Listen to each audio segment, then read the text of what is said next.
Feu, le pape François a ouvert la porte sainte de la basilique Saint-Pierre le 24 décembre 2024 et le pape Léon XIV l'a fermée le 6 janvier 2026.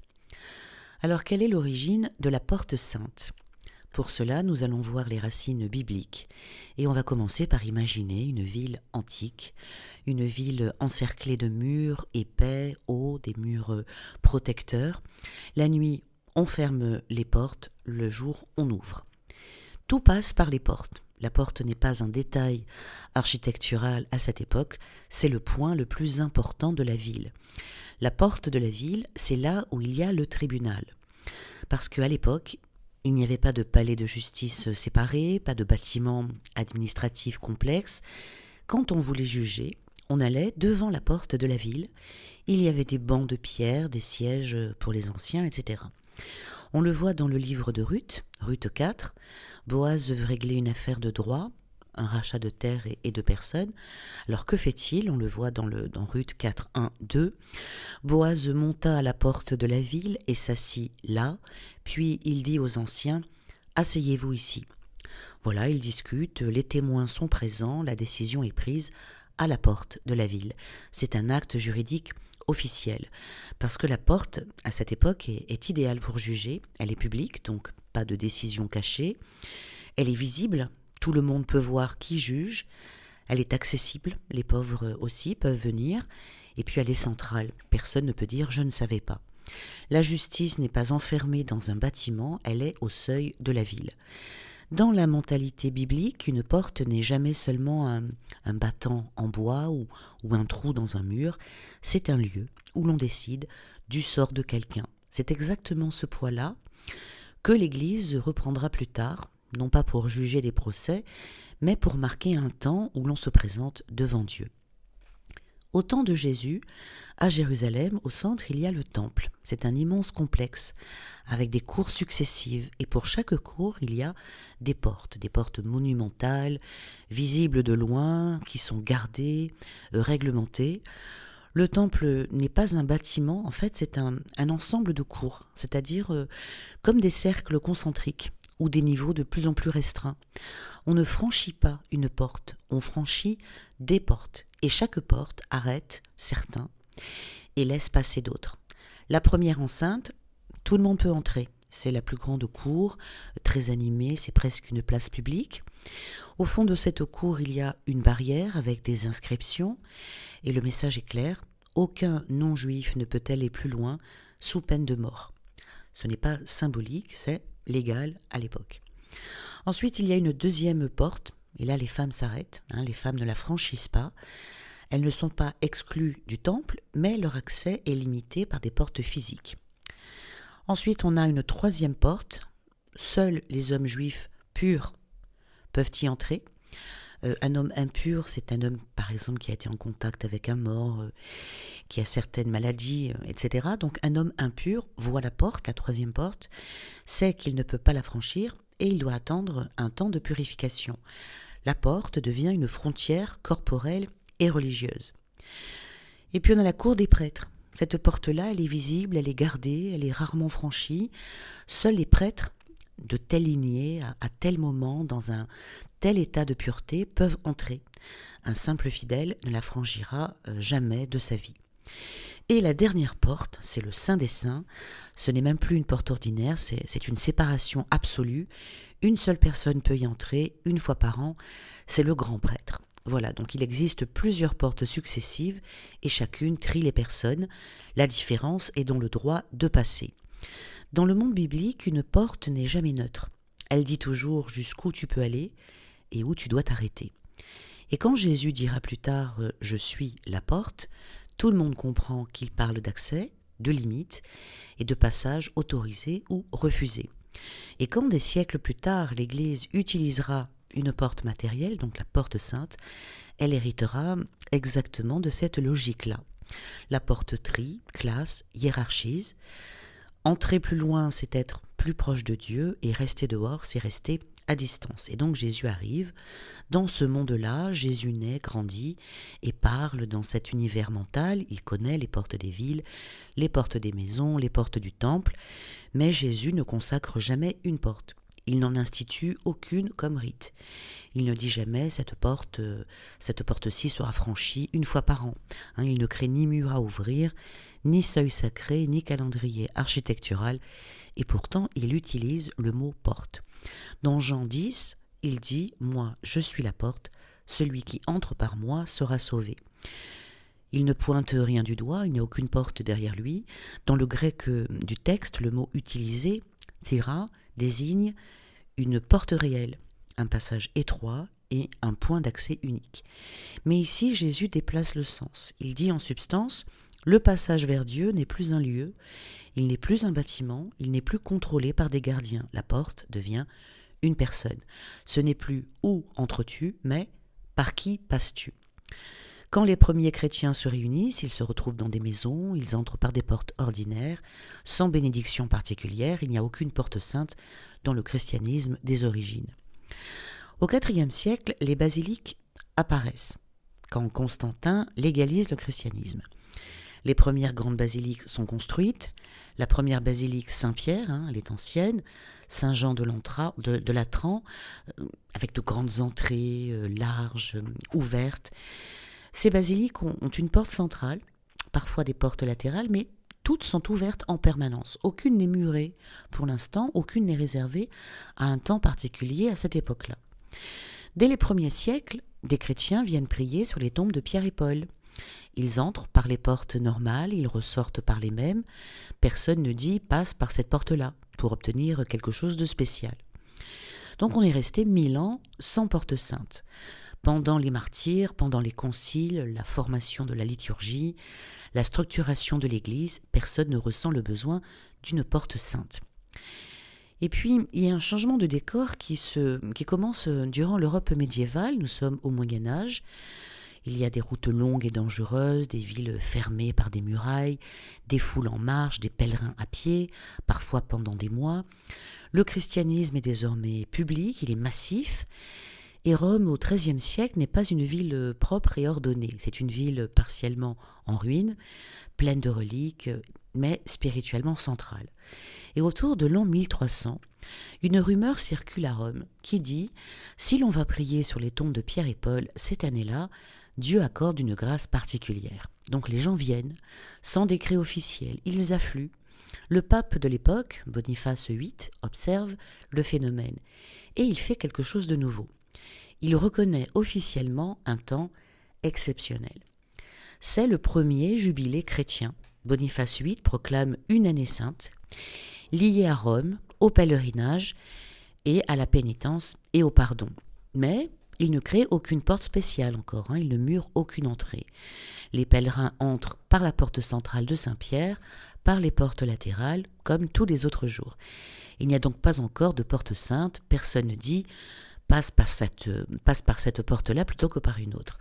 Ce qui compte, ce n'est pas comment on entre, mais pourquoi on est venu. Parce qu'à cette époque, le pèlerinage fait déjà office de seuil. Marcher des semaines, quitter sa maison, arriver à Rome, c'est déjà, à cette époque, passer une porte. L'Église n'invente pas le mot jubilé, il vient directement de la Bible, du Lévitique au chapitre 25. Dans la société juive ancienne, tous les 50 ans, on proclamait une année jubilaire. Concrètement, cela voulait dire que les dettes étaient remises cette année-là, les esclaves libérés et les terres rendues. Au XVe et au XVIe siècle, le contexte a changé.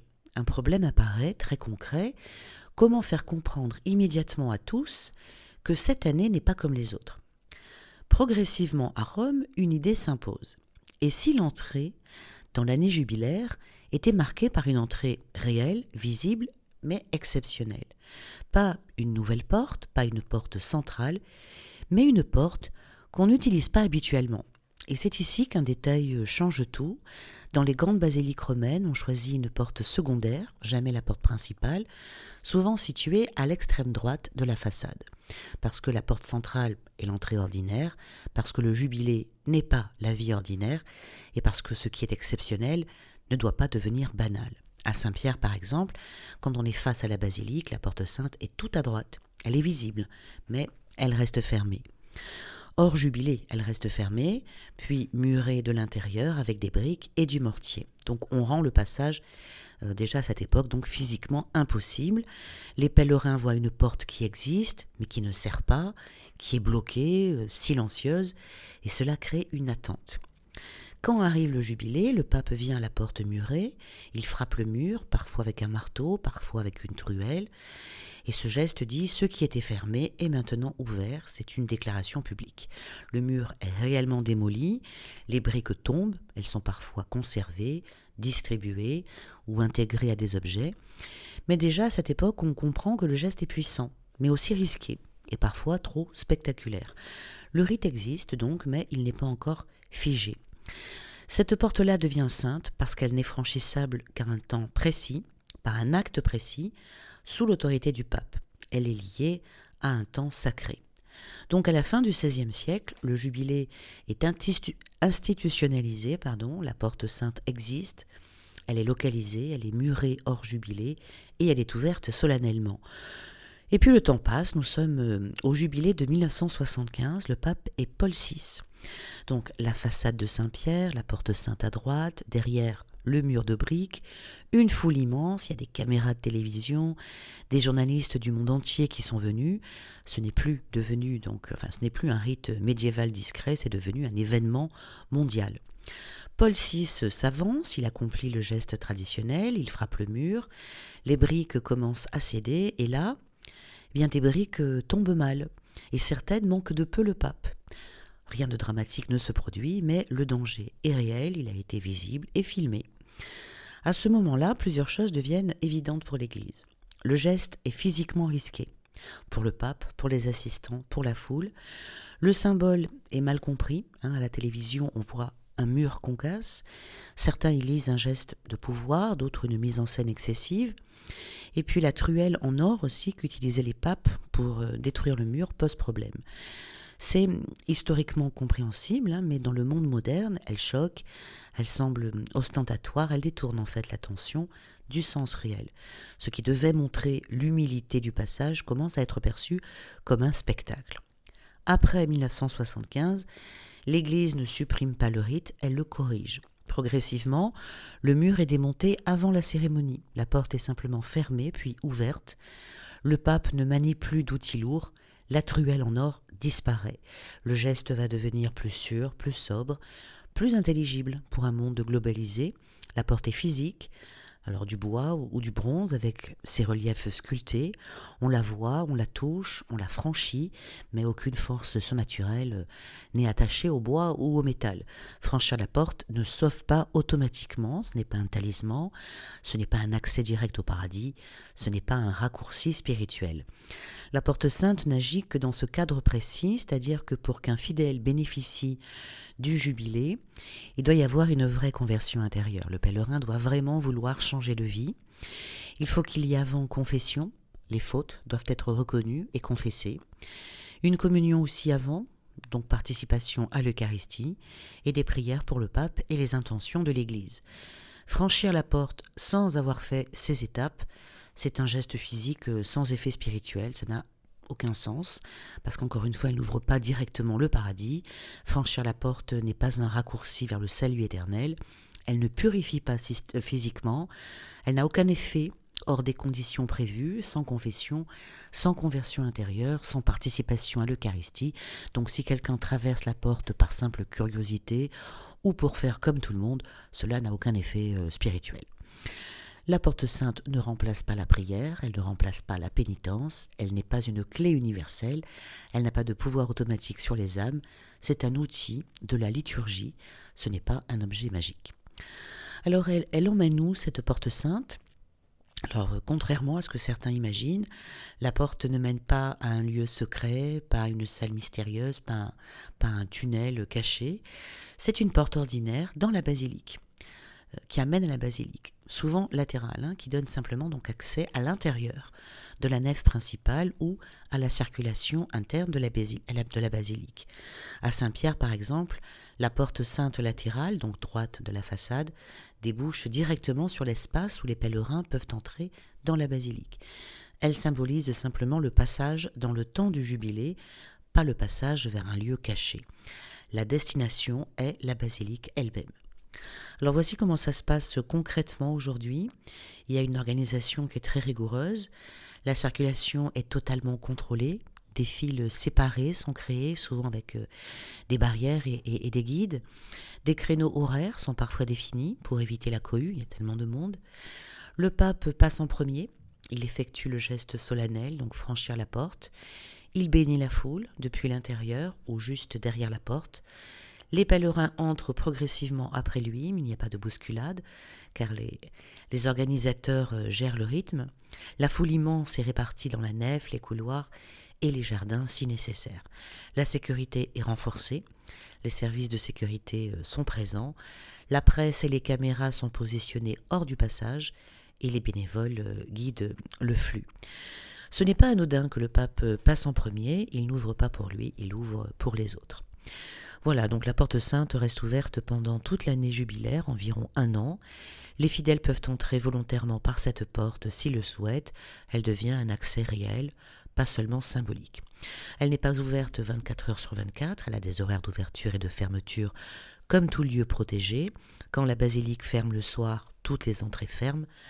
La porte sainte aussi, donc pas d'accès nocturne libre. Ouverture uniquement pendant les heures normales d'accès à la basilique. Sur la porte sainte de Saint-Pierre, il y a une inscription latine gravée côté extérieur qui dit en substance « Cette porte est ouverte seulement pendant l'année sainte ». Et ce détail est amusant parce que des millions de touristes passent devant, presque personne ne sait ce que c'est, elle est là, visible, mais muette, sans clé de lecture. C'est presque ironique quand on y pense. Pour quelques anecdotes concernant cette porte sainte, il y a donc le jubilé qui a complètement mal tourné. Ça se passait à Rome en 1450. C'était le jubilé de l'embouteillage sacré. Sur le papier, tout est parfait. Dans la réalité, c'est un chaos tragique. Des centaines de milliers de pèlerins affluent à Rome. Les routes sont étroites, les ponts sont médiévaux. L'organisation est inexistante. Et un jour précis, sur le pont Saint-Ange, la foule se bloque. Quelqu'un crie. La panique s'installe. Des gens tombent dans le Tibre. Il y a des centaines de morts. Le pape de l'époque, Nicolas V, est bouleversé. Il comprend brutalement qu'un rite censé ouvrir au salut peut devenir une machine à mort quand l'institution oublie le réel. Et la conséquence directe et peu connue, c'est que Rome commence à être reconstruite d'une manière urbaine, avec des rues plus élargies, des ponts renforcés. En fait, le jubilé qui devait sauver des âmes a forcé l'Église à sauver des corps. On a aussi un détail architectural de Saint-Pierre que presque personne ne voit. Quand on entre dans la basilique Saint-Pierre, notre regard est happé par la coupole, par l'autel, par la grandeur. Mais très peu de gens remarquent ceci. Le sol est marqué par des lignes avec des noms d'églises. Et ces lignes indiquent la longueur exacte de Saint-Pierre, comparée à d'autres cathédrales célèbres du monde. On y lit, gravé au sol, Notre-Dame de Paris, Saint-Paul de Londres, Cologne, Florence. Alors moi je trouve ça fascinant parce que on marche littéralement sur une comparaison, sans lever les yeux, sans qu'on me l'explique. C'est un message silencieux qui dit « Tu crois être au centre, regarde, tu n'es qu'une mesure parmi d'autres ». C'est presque anti-triomphaliste et ça, très peu de guides l'expliquent, en tous les cas moi on ne me l'a pas expliqué quand j'y suis allée. Et puis aussi dans Saint-Pierre, il y a tout un arsenal de reliques. Certaines sont indiscutables, d'autres moins. Le truc le plus controversé, c'est la prétendue chaise de Saint-Pierre qui est enfermée dans le grand baldaquin du Bernin. Elle est présentée comme le siège que Pierre aurait utilisé pour enseigner. En réalité, les scientifiques et historiens disent c'est un assemblage médiéval de bois ancien. La plupart du temps, ce siège n'a jamais servi à Pierre. En fait, ce qui est drôle ou gênant, selon le point de vue, c'est qu'on vénère un objet fabriqué pour l'occasion, mais ce n'est pas un véritable témoin historique. Donc la moralité, c'est que la vénération ici repose sur le symbole plus que sur l'authenticité. Et ça dérange pas mal de puristes. Moi la première, il faut le dire. À l'origine, spécialement au jubilé de 1500, donc avec Alexandre VI et Jules II comme pape, il y avait une vraie mise en scène matérielle. On plaçait des pièces dans la chaux ou dans le coffrage, des pièces de monnaie dans le mur, et ces pièces étaient un signe physique. Pas un paiement, mais un sceau temporel, comme on place parfois des pièces ou un document dans la fondation d'un bâtiment. Et plus tard, vers 1575, on a commencé à déposer les pièces dans un coffre métallique, accompagner ces pierres d'un parchemin authentifiant la clôture ou l'ouverture de la porte sainte. Ce n'était pas pour gagner de l'argent, mais pour laisser une empreinte historique. Cet autre geste datant de l'Épiphanie 1501, une brique d'or et une brique d'argent. Ces deux briques symbolisaient la richesse spirituelle, donc l'or, et la condition humaine humble, argent, qui était posée sur le mur, dans le mur, je veux dire. C'était un reflet matériel de l'universalité du salut. Il n'appartient ni à l'or ni à l'argent, mais à tous. Et l'Église a abandonné donc ces signes trop matériels avec le temps. Après le Concile Vatican 1962-1965, il y a une volonté claire de simplifier le rituel, d'éliminer les objets qui pourraient prêter à confusion et de recentrer sur la dimension spirituelle plutôt que matérielle. Les pièces, les coffres, les briques or argent ont disparu, non pas retirés par décret brutal, mais par évolution du rite. Aujourd'hui, on n'intègre plus de pièces dans le mur, on n'y dépose plus de coffres ou de parchemins, plus de briques symboliques en or ou en argent. Et ce pour une raison très simple, ces objets étaient des signes matériels d'un acte spirituel, mais dans la pratique, ils risquaient d'être compris comme artefacts magiques, ou être détournés même en façon de matérialiser la grâce, ou de distraire de la conversion intérieure. Donc, à l'Épiphanie, ou à la fermeture du Jubilé, on ne refait plus ce geste aujourd'hui. Pour terminer, je dirais que l'Église aurait pu fermer la porte à clé, mettre une grille ou la condamner symboliquement, mais non, elle choisit le mur, parce qu'un mur dit quelque chose qu'une clé ne dit pas. Une clé, ça s'ouvre quand on veut. Un mur, ça demande un acte public, collectif, irréversible, il faut le casser. Ouvrir la porte sainte, c'est donc casser, c'est enlever, c'est transformer. Il y a une porte sainte à Saint-Pierre, mais aussi à Saint-Jean-de-Latran, Sainte-Marie Majeure et Saint-Paul hors les murs.